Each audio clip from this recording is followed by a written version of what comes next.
Karena mungkin kita lihat sama-sama kita membaca. Saya sampai jam 1 malam kadang mendengar berita itu, kalau di televisi itu kan jam 1 baru mulai ada siaran langsungnya, baru mulai ada dari Al Jazeera, ya. Kadang-kadang bomnya datang tuh terdengar di situ. Kelihatan bahwa memang apa ya? Akses kesehatan diberhentikan, akses air bersih diberhentikan, obat diberhentikan. Gimana, Pak? Apa begitu? Sedangkan di Piagam Madinah saja Rasulullah berjanji itu punya case apa ya, punya premis kan, tidak membunuh anak-anak, tidak membunuh orang tua, tidak membunuh perempuan, tidak membunuh yang berlindung di rumah, tidak memotong pohon, menghancurkan pohon. Ada adab dalam berperang. Kalau konteksnya adalah berperang. Ini kalau tidak ada adabnya terus bagaimana kira-kira? Baik, mudah-mudahan Allah memberi kemudahan kepada mereka semua. Mudah-mudahan ini menjadi pembelajaran bagi kita. Mudah-mudahan ini mauizah yang sangat tinggi bagi kita agar kita mampu ya berhati-hati, memberi keawasan dalam setiap tabiat dan perbuatan kita.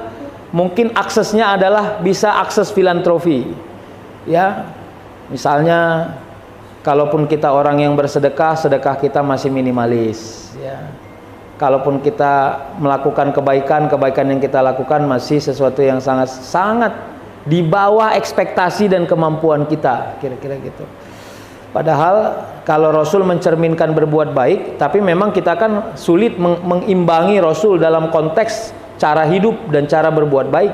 Tapi meneladani Rasul dalam perbuatan baik itu sebuah kemestian. Ya, itu kan istrinya lapar, dia beli roti, sampai di tengah jalan ketemu sama orang fakir, terus orang fakirnya minta rotinya, yang dikasih Rasul berapa? Bukan sepertiga, bukan setengah, bukan 2/3, tapi semuanya. Nah ini kan cerminan ini sebenarnya, Pak. Bagaimana cara membacanya supaya itu menjadi sangat logik? Karena manusia tipe berpikirnya tak akan mau melakukan sesuatu yang tidak logik. Itu tipe berpikir manusia.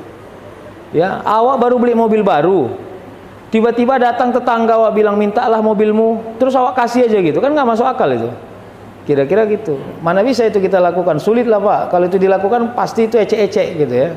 Jangan-jangan itu mobil tetangganya, cuma pura-pura aja mobil dia gitu. Nah, kayak sinetron. Nah ini konteksnya roti. Nanti kalau kita baca, Aisyah waktu lapar itu laparnya lapar serius, Pak, bukan lapar ecek-ecek, Pak. Lapar yang benar-benar karena belum makan, sehingga dia butuh makanan. Harusnya setengah aja dikasih Rasul. Misalnya dalam kisah itu setengah aja dikasih Rasul, lalu itu dijadikan cerita kepada kita, dijadikan kisah kepada kita, pasti kita mengakui keteladanan Rasul. Tapi kalau Rasul ngasih semua, bagaimana kita melakukan? Nah, nanti muncullah tafsiran-tafsiran, ya. Disinilah letak kita berijtihad dalam memahami hikmah. Karena yang paling paham kenapa itu dilakukan Rasul pasti Rasul. Nah, tapi kita disuruh memahami bagaimana mengambil hikmah dari apa yang dilakukan oleh Rasulullah itu. Jadi gini, Pak, lapar itu harusnya bisa diselesaikan dengan makan, dan hasil dari makan itu harusnya adalah kenyang. Dan semua orang tujuan orang kenyang itu harusnya sehat. Nggak akan mungkin ada orang tujuan kenyang mau sakit. Ustadz, saya mau makan kenyang ini supaya saya sakit. Nggak ada itu, Pak. Pasti supaya sehat. Tapi dia lapar. Karena roti sudah dikasih kepada orang yang membutuhkan, fakir, maka dia tidak makan.